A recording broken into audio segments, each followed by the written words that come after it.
Un accidente lo llevó a nacer en Florida, en 1929, pero el entronque de su familia y de una parte importante de su literatura lo vincula estrechamente al departamento de Rocha y a La Paloma. César Di Candia es, como novelista y como periodista, una fuente inagotable de anécdotas de la forma de sentir y de vivir de los uruguayos, a la que no escapan sus propios antepasados. Mi tatarabuelo tenía la friolera de 101.000 cuadras de campo. Era un viejo maniático. Yo obviamente no lo conocí, sé los cuentos. Que pobló toda la zona de Lascano hacia la frontera con el Brasil de hijos. Tuvo la virtud de tener 60 hijos y ninguna esposa. 60 hijos contados, hacia la azar, debe haber tenido muchos más. El hombre había tenido un desengaño amoroso, parece.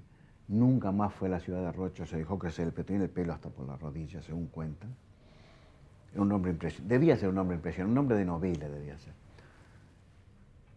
Dicen que tenía unos lentes que se los protegía con una tira de cuero de cerdo y una malla finita. Así. Supongo yo que eso sería porque no era fácil conseguir cristales en aquella época y que allá en el medio del campo se rompían un par de lentes y había que ir quién sabe dónde a conseguirlo. El hecho es que ese señor con el pelo hasta la cintura y con los lentes con el cuero de chancho y el alambrecito debía ser algo impresionante, supongo. Era, dicen los chismes, que fue el más grande contrabandista de ganado que hubo en toda la frontera. Y con varias muertes a su favor, y bueno, todo lo que hacían los grandes caudillos de aquella época. Ese señor que tuvo 60 hijos y que tenía 100.000 cuadras de campo, prácticamente él hizo la reforma agraria. Debe haber sido el único que hizo la reforma agraria en este país. Porque su campo se fue subdividiendo entre 30, entre 40, entre 50. Los sucesivos hijos tuvieron hijos y bueno, cuando llegó a nosotros el campo, nos tocó un terrenito en La Paloma, donde tengo mi casa. Mi bisabuelo materno, que era el rico de la familia, fue 2 veces jefe político de Rocha. Jefe político significaba en aquella época, digamos, hasta la reforma constitucional del 17, me parece. El jefe político tenía en sus manos la jefatura de policía y la intendencia. O sea, era el dueño del departamento. Hoy en día hay una calle que lleva el nombre de mi bisabuelo, que casualmente va a terminar en el cementerio. Es la calle que divide el pueblo en dos, Rocha. Hacia un lado está el barrio de La Valleja, hacia otro lado está el centro.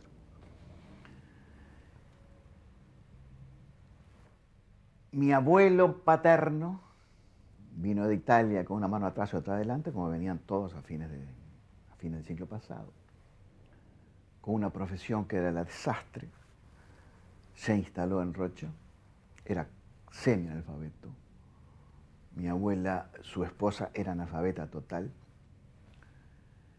Y uno de sus hijos, que fue mi padre, se casó con uno de los nietos de aquel señor, las nietas de aquel señor, hija de mi abuela. De modo que nuestra familia es una familia un poco ecléctica en cuanto a dinero, digamos. Mi abuelo materno, era maestro y cuando la revolución del 97 de Aparicio, se presentó como voluntario a las tropas, al ejército colorado para integrar sus filas. Mi abuelo contaba que se les había acabado el agua. Hacía mucho calor, estaban desesperados de sed. Y en las filas de enfrente, hacia donde ellos tiraban con los Mauser, el agua sobraba aparentemente. Y había una persona que tenía una dama juana y 2 por 3 se llevaba la dama juana en la boca. Y él le daba una rabia espantosa. Impulsado por esa rabia, empezó a tirarle a ese tipo. No sabe por qué, porque el otro tenía agua y él no tenía. En vez de apuntar así al barrer, le apuntó a ese tipo. Y tanto le tiró hasta que al final lo tumbó. Y pensó para sí, yo te voy a dar a tomar agua y yo no tener, le dijo. Habrá agregado algún insulto. Casi enseguida, su hermano cae muerto porque una bala prácticamente le arranca la cabeza. Y muy poquito después, otra bala le arranca a mi abuelo una oreja.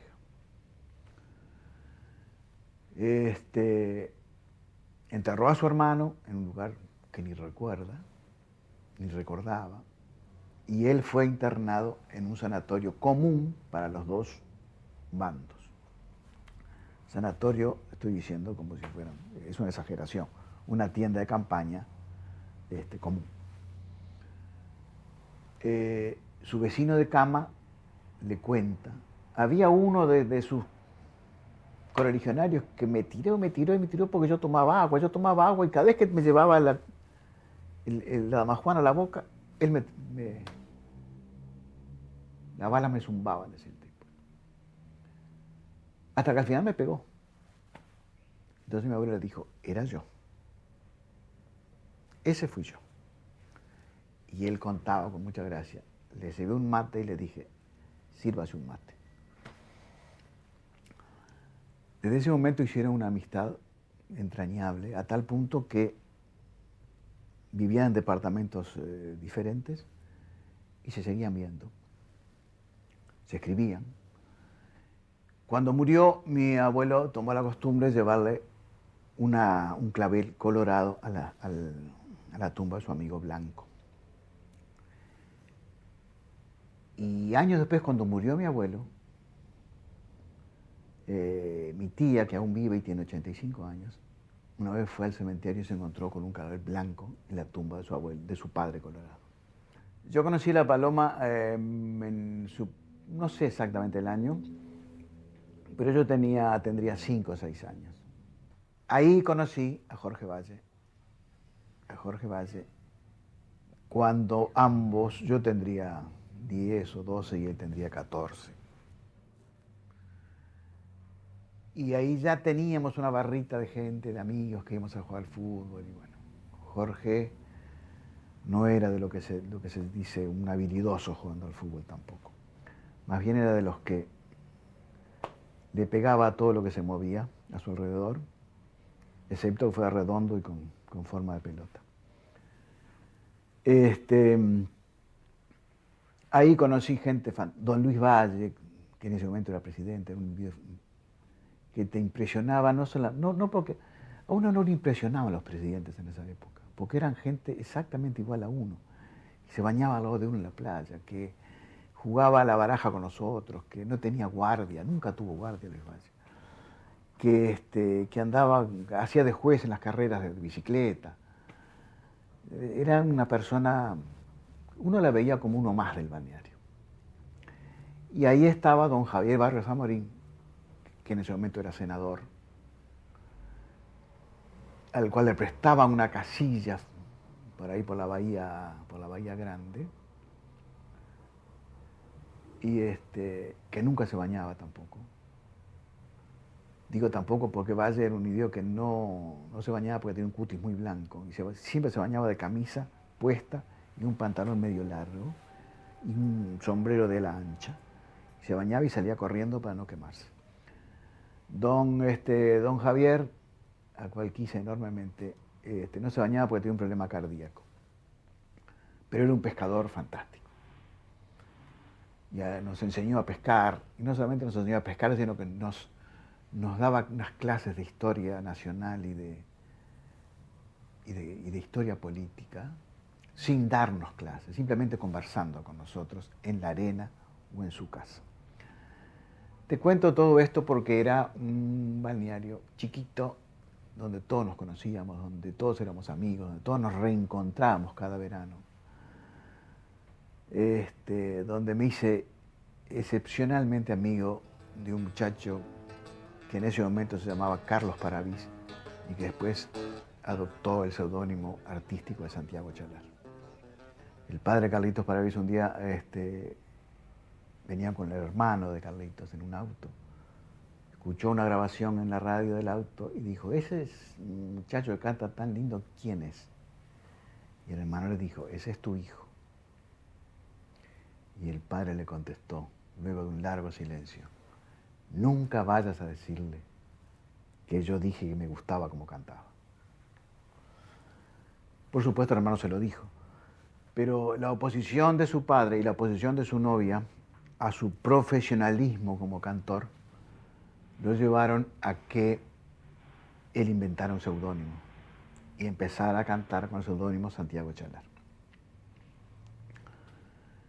En aquella época apenas si esbozaba alguna cosa, tocaba muy bien la guitarra, pero cantaba en la playa o en las ruedas nocturnas, pero nunca, no era el cantor que fue después.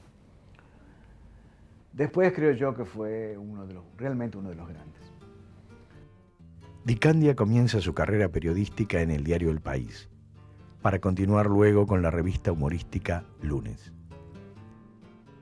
A principios de los 60, es secretario de redacción de la revista Reporter.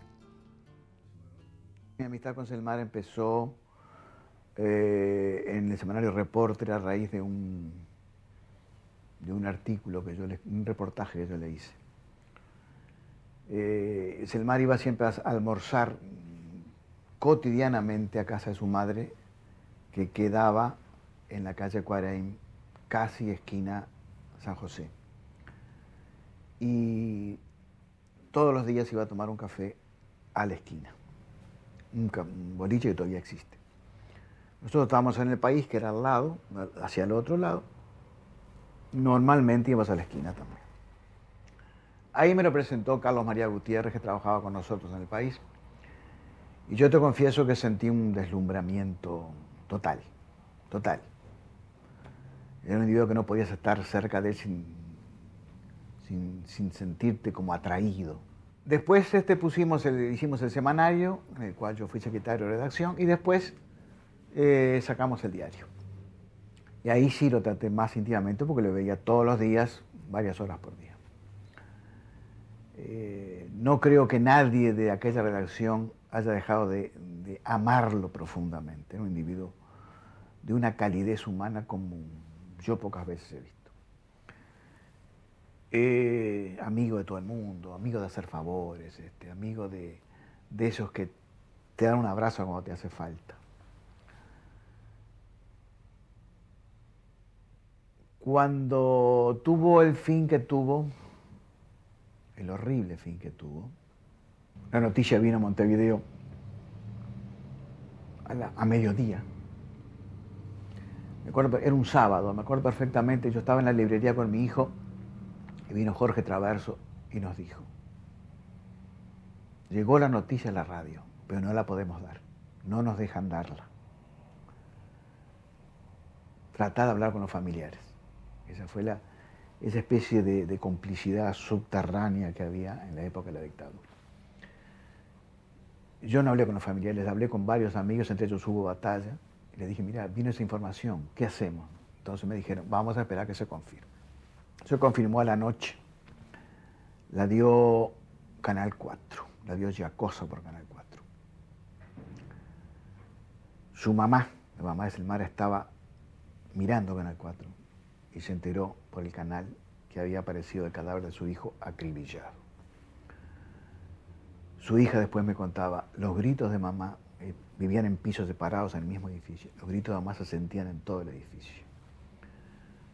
Su mamá, a raíz de eso, tuvo un ataque cerebral del cual nunca se repuso, de modo que los asesinos de Selmar mataron a 2 personas.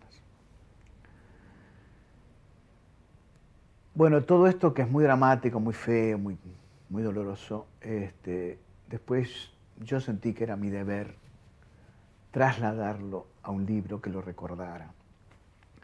Y la forma que me pareció mejor fue entrevistar a gente amiga. Entonces entrevisté a más de 40 personas, entre ellas compañeros de escuela, desconocidos, seres anónimos, ¿no? Una maestra, empleadas domésticas, familiares, compañeros del banco hipotecario, compañeros de Maroñas, compañeros de su exilio en Buenos Aires, compañeros políticos. Y entre todos se armó un gran collage de entrevistas breves que llenaron un libro que se llamó Ni muerte ni derrota, que fue un trabajo muy estresante, muy realmente que no quisiera volverlo a hacer, ni volver a hacer nada parecido.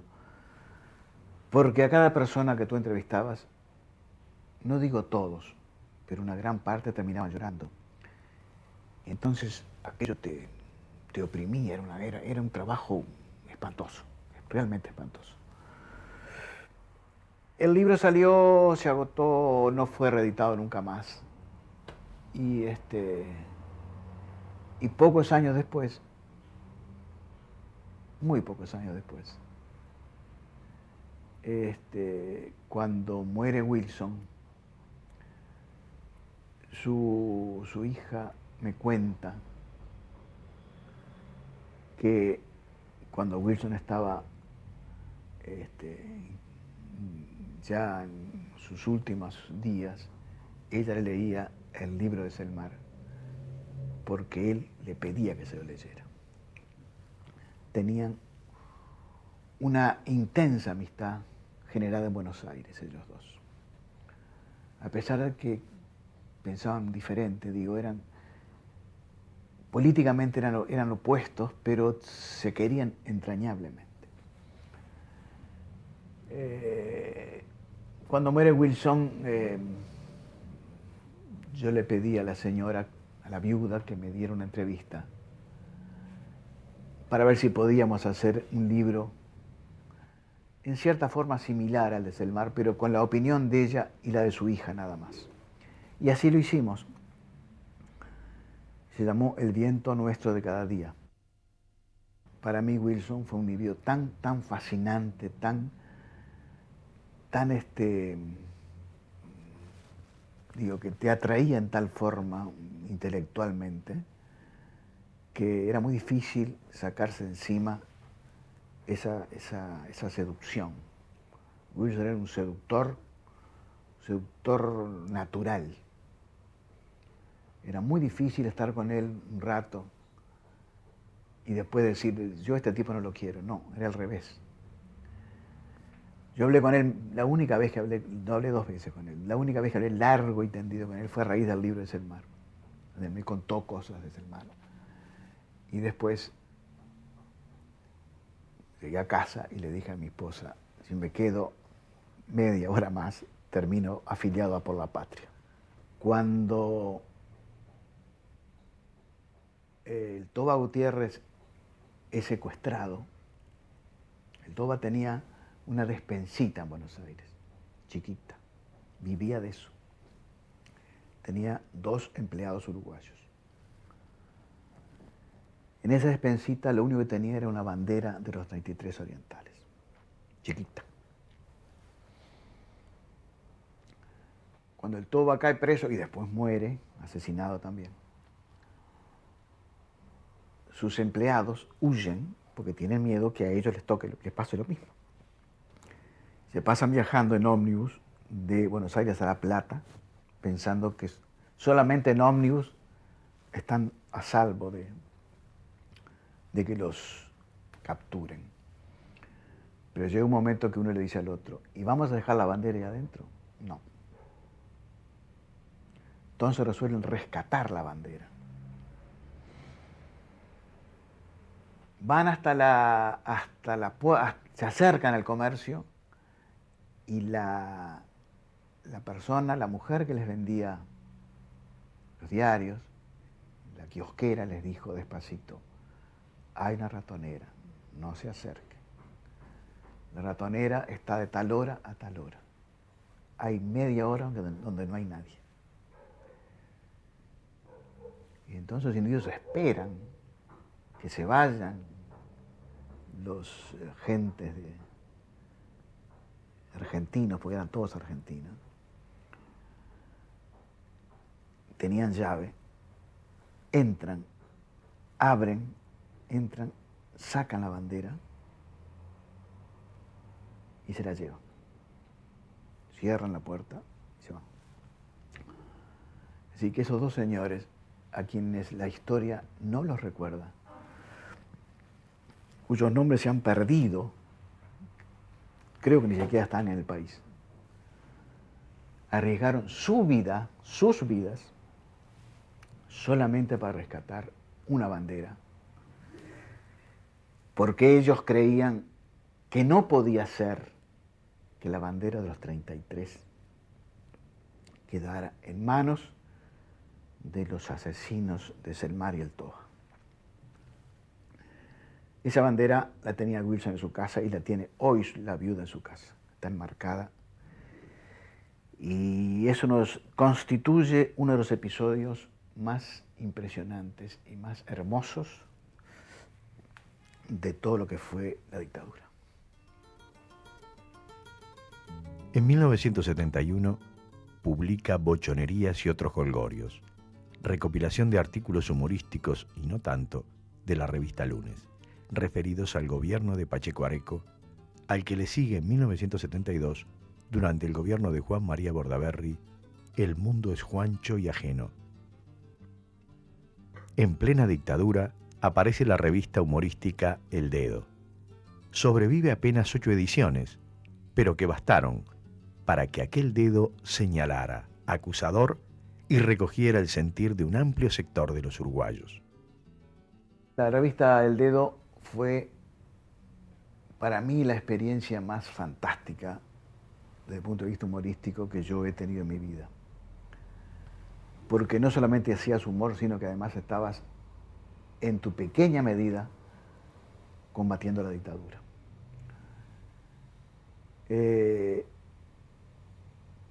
No me equivoco si te digo que fue el único medio de prensa que pinchó en aquel momento.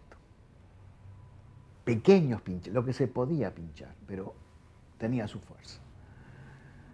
Tanta fuerza tenía que la gente se dio cuenta y al 8º número habíamos sacado a la calle 44.000 ejemplares, lo cual era una locura total. Para este país es una locura total.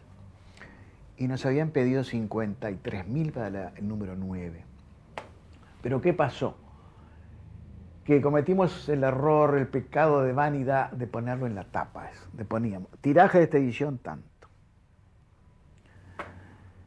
Y no es lo mismo una revista que no tiene venta que una revista que tiene una difusión tan impresionante. Entonces a los muchachos no les gustó, buscaban la forma de cerrarnos, no la encontraban. Claro, podían cerrarnos porque les daba la gana, sí, pero era demasiado burdo. Entonces el ministro Trinidad, ministro de Interior, y el presidente Álvarez mandaron un pedido al Ministerio de Educación y Cultura, a la parte jurídica del Ministerio de Educación y Cultura, para que le contestaran si la revista incurría en el delito de pornografía. Los abogados del Ministerio de Cultura, vuelvo a decirte, con esa solidaridad subterránea que había en aquella época, que nos salvó de muchas cosas, salvó a la gente de muchas cosas, nos llamaron por teléfono y dijeron, vengan a ver esto, no digan nada, pero vengan. Entonces Antonio fue y se encontró que había una revista, se encontró con la solicitud, pero además una revista que estaba subrayada y con redondeles donde se marcaban los puntos pornográficos.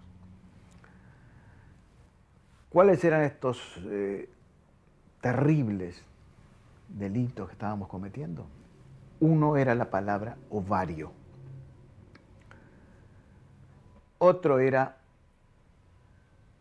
una zanahoria que yo había recortado de una revista alemana.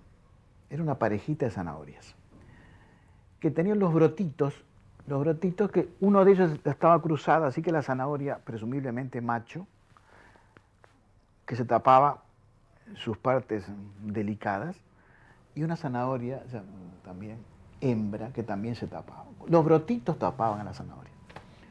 Entonces, le hice una leyenda estúpida ahí del matrimonio de la zanahoria. También las zanahorias con un gran redondel. Zanahorias pornográficas.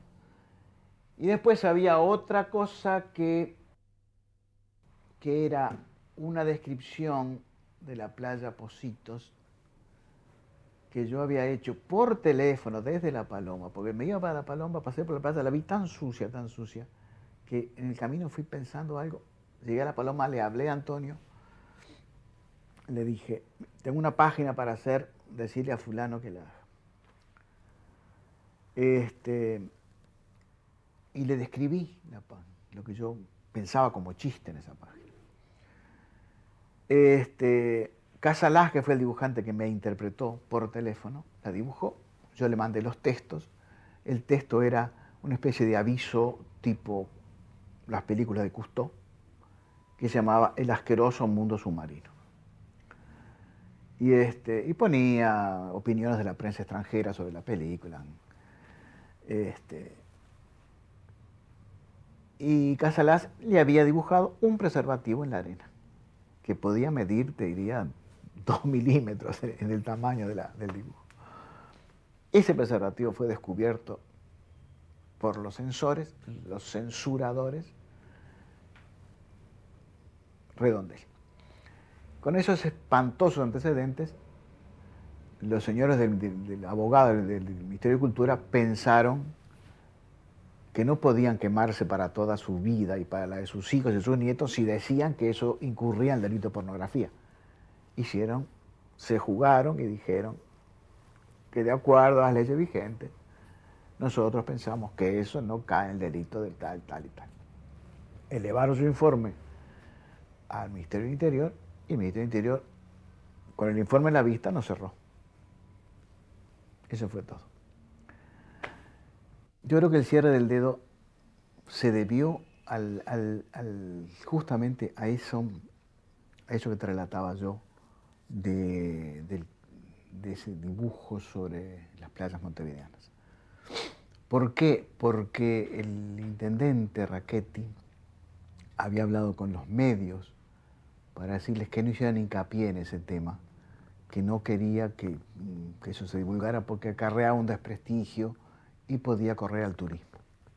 Entonces los medios no habían dicho nada, o habían dicho muy tímidamente. Eso fue una cosa explosiva. Más explosiva porque los empleados de ADEOM, que tampoco eran muy mansos, hicieron fotocopias de ese cosa. Hicieron miles de fotocopias y las volanteaban desde la parte de arriba, las tiraban hacia abajo del municipio, adentro y afuera. Entonces tapizaron el municipio del asqueroso mundo submarino y seguramente a Rachetti eso no le hizo ninguna gracia. Por eso te digo yo que posiblemente eso haya sido el motivo definitivo del cierre. Poco tiempo después, el mismo equipo periodístico reincide con la revista humorística Guambia, la que, según Dicandia, goza hasta hoy de buena salud. En 1985 se integra al semanario Búsqueda, una de sus entrevistas en la que un general habló y dijo lo que los militares nunca habían dicho, ni dijeron después, se transforma en uno de los documentos más importantes de la postdictadura. Ocurre que Medina era una figura temida, ¿no? Temida por los periodistas. Medina destrataba a los periodistas, siempre. Entonces, cuando adviene la democracia, uno pensaba, Medina puede ser una linda entrevista, pero primeramente me va a destratar, me va a humillar, no, más vale que no le haga. Me va a decir que no, además. Pero previamente me va a basurear, y uno no quería eso. El hecho fue que un día llego a Búsqueda y me encuentro en la escalera Medina, cosa que yo ni soñaba. ¿Qué pasaba? Que en plena guerra del Golfo, Danilo Arvilla le pidió a Medina una opinión militar sobre el conflicto bélico. ¿Cómo lo veía él desde el punto de vista militar? Medina dijo que no quería escribir sobre el tema, se excusó y subió personalmente a hablar con Arvilla para decirle por qué no quería escribir. Cuando Medina va bajando, yo voy subiendo, me cruzo con él en la escalera y ahí, con bastante susto, le pregunté si él quería que le hiciera un reportaje. Me dijo, ¿usted quién es? Yo soy fulano de tal. Entonces estuvo un rato pensando y me dijo, ¿usted sabe que yo puedo hablar desde hace 3 días? No. Sí, me dijo, porque nosotros tenemos la prohibición de hablar, de acuerdo a los estatutos de los militares, durante tanto tiempo después que salimos de nuestro cargo, abandonamos nuestro cargo. Después de ese tiempo ya tenemos libertad de hablar. Y ese tiempo se me venció hace 3 días. De modo que ahora puedo hablar. Yo no lo sabía. Fue un golpe de suerte. Me dijo, bueno, voy a hablar. Me dijo, para búsqueda y con usted hablo. Textuales. No hablo para nadie más. Porque yo sé que después de esta entrevista van a venir todos a hablar conmigo. Semanarios, diarios, televisión, televisores, televisiones. Y yo no voy a hablar. Esta va a ser mi palabra última y definitiva. Muy bien. Quedamos así, fui al día siguiente a su casa a la hora que me indicó. Debo reconocer, para ser honesto y decir la verdad, que Medina vivía en una casa no demasiado ostentosa, en una casa de clase media típica, propiedad horizontal, al lado había una exactamente igual, que no tenía muebles finos, ni tenía ni ningún dato que evidenciara que el hombre había hecho mal uso de su ministerio y mal uso de su condición de jerarca de la dictadura. Para mi asombro, se me demostró un hombre simpático. Yo esperaba encontrarme un Doberman que me ladrara y me mordiera apenas entrara, pero no. Simpático, sonriente, amable, sentamos, tomamos café y empezamos a hablar. Y el hombre me dijo cosas. Yo, a medida que estaba grabando, yo decía, este es el reportaje de mi vida. Algo va a pasar para que no salga esto. Algún problema voy a tener. Seguía y seguía y seguía hablando. Me dijo que Wilson no tenía culpa de nada, lo había metido preso de gusto. Fue un error. Nos metimos presos no sé cuántos días y después nos dimos cuenta que no teníamos nada para acusarlo. Me dijo que si el Frente Amplio hubiera ganado las elecciones en el 71, hubieran dado el golpe de Estado antes, lo cual fue una revelación impresionante. Se manifestó un machista desenfrenado que no quería que su hija estudiara. Me dijo que no le gustaban los periodistas, que preguntaban muy mal y que querían saber cosas que él no quería responder. Me dijo, ¿qué te voy a decir? Tanta cosa dura, así. Y yo, durante esas casi 4 horas que estuve con él, siempre pensando, ¿cómo le hago la pregunta a esa otra? Porque esa pregunta, si se la hago de entrada, me abre la puerta y hasta siempre me va a decir. Pero previamente me iba a dar una gran patada. Tengo que encontrar el huequito para... Y lo fui llevando, hasta que lo ablandé bastante. Nos hicimos, no digo amigos, pero nos hicimos, sí, en cierta forma, tuvimos una pequeña camaradería, después de varios cafés, de una Coca-Cola, que mostró incluso su casa. Lo fui llevando al tema de la tortura, y ahí él fue reconociendo lentamente que la tortura era innecesaria. Me dijo, para mí, bueno, ¿cómo me justifica usted la tortura? La justifico diciendo que para mí la vida de un compañero de armas vale más que la vida de un Tupamaro. Por lo tanto, yo creo que la tortura sirvió para que vidas de nuestros compañeros no corrieran peligro. Esa era su justificación. Seguimos hablando unos minutos más y entonces ahí le pregunté, ¿usted mandó torturar alguna vez? ¿Dio orden de torturar alguna vez? Y él me dijo, di. Yo apagué el grabador y acá termina esto que es espectacular. Pero después llegaba la otra parte. Nos despedimos, incluso muy amablemente. Quedé de llamarlo después por teléfono después que saliera la entrevista, a ver qué reacción había tenido. Llevé eso a buscar y les dije, tengo una bomba acá, vamos a ver qué hacemos. Entonces Arbilla me dijo, vamos a no darla en 3 partes, pues daba para 3 partes. Vamos a darla toda junta. Arbilla es muy inteligente y tiene una gran intuición periodística.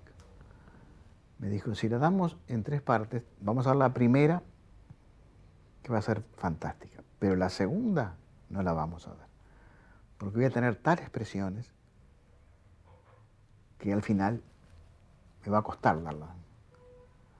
Presiones del ejército, presiones del Poder Ejecutivo, presiones de los ministros, presiones de todo el mundo. La damos así con sorpresa y sin anunciarla. Y así fue. Fue un reportaje que trascendió fronteras, habló la CNN,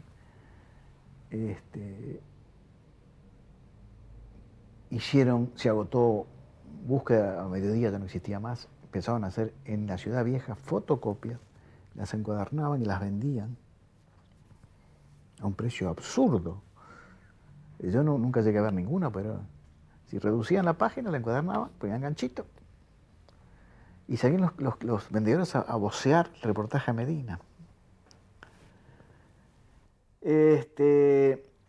Creo que fue un reportaje muy importante porque por primera vez después de la dictadura se exhibía un documento escrito de un militar importantísimo, jerarca, que fue comandante en jefe del ejército y además ministro de Defensa, en el cual reconocían torturas. Sí, fue el gran documento de la postdictadura. ¿Cómo reaccionaron ellos? Bueno, yo lo llamé, tal cual se lo había prometido, y él me dijo, mire, me dijo, no sé si decirle bien o mal. La mitad de los colegas me llamaron para insultarme. La otra mitad me llamaron para felicitarme. Al presidente de la República no le gustó. Dijo que yo había hablado de más. Pero hubo colegas que me apoyaron. Bueno, en esta vida me dijo, hay que estar a los dichos de uno, y yo no me arrepiento de haberlo dicho. Como responsable de los reportajes especiales de búsqueda, César Di Candia ha realizado más de 500 entrevistas a personajes conocidos y anónimos, testigos y protagonistas rescatados de la desmemoria. Me acuerdo de un reportaje a Pozzolo, que fue hace poco presidente de la República por 24 horas. Pozzolo, descendiente de indias chaná, su abuela era chaná auténtica, y vivía, según él, en un rancho. Ellos eran pobrísimos. Cuando su padre muere, él y sus hermanos se sobreviven vendiendo agua y escalera. ¿Qué era eso? Consistía en ir al cementerio de Mercedes. Cuando iban los visitantes, él les ofrecía una escalera para que subieran a los nichos y una lata de agua para que echaran las flores. Y vivía de las propinas. Te puedo hablar del padre Pérez Aguirre, de Perico Pérez Aguirre, que dirige una obra realmente encomiable ahí en las afueras de Las Piedras, al que un día detuvo la policía de la dictadura, el ejército más bien, y lo tuvieron abajo de un escritorio durante un día entero, haciendo de perro.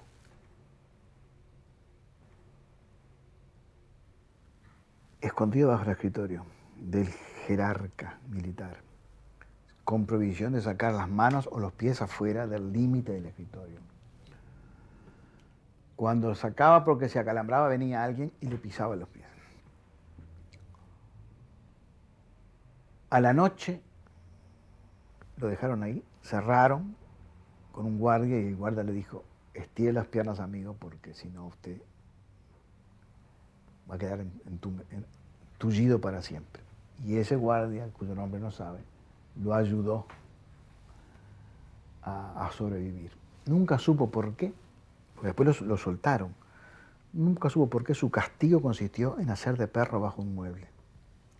Te podría hablar de don Tomás Cacheiro, un ceramista absolutamente, de locos, un ceramista de esos que debe ser uno de los mejores del país, ceramista y tallador en madera, que vive en un pueblo llamado Averías, que está en la margen, Averías separa Rocha de 33, está en la margen rochense de 33, aunque él es de 33. Tiene una casa redonda que él mismo se hizo. No me pregunto por qué es redonda, capricho de artista, en la cual los muebles siempre le quedan torcidos, porque la pared es así, no hay mueble que se pueda arrimar.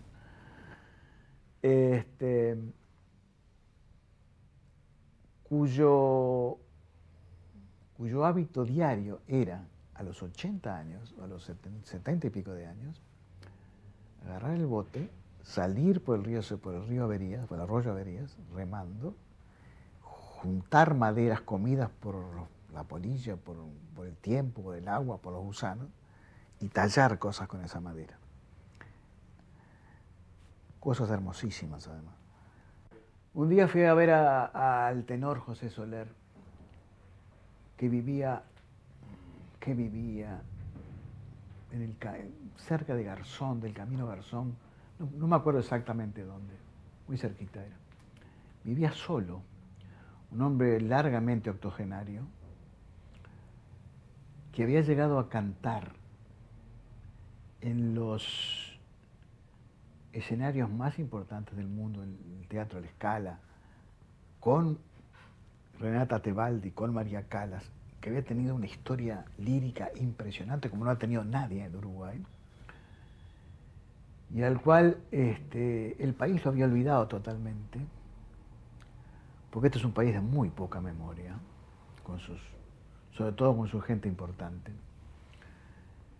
Y vivía de una pequeña pensión, solo, totalmente solo.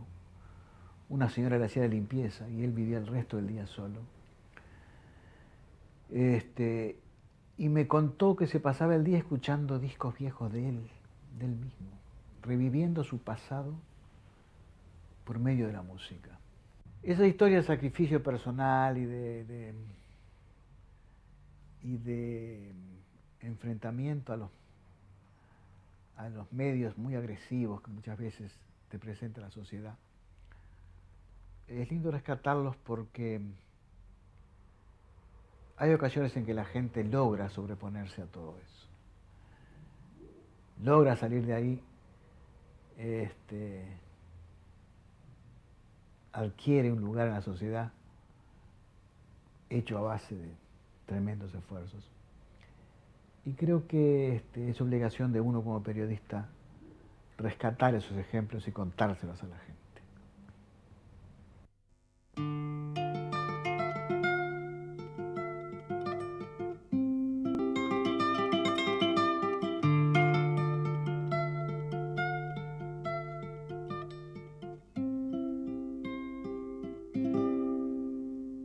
¿Dónde estarán los zapatos aquellos que tuve y anduve con ellos?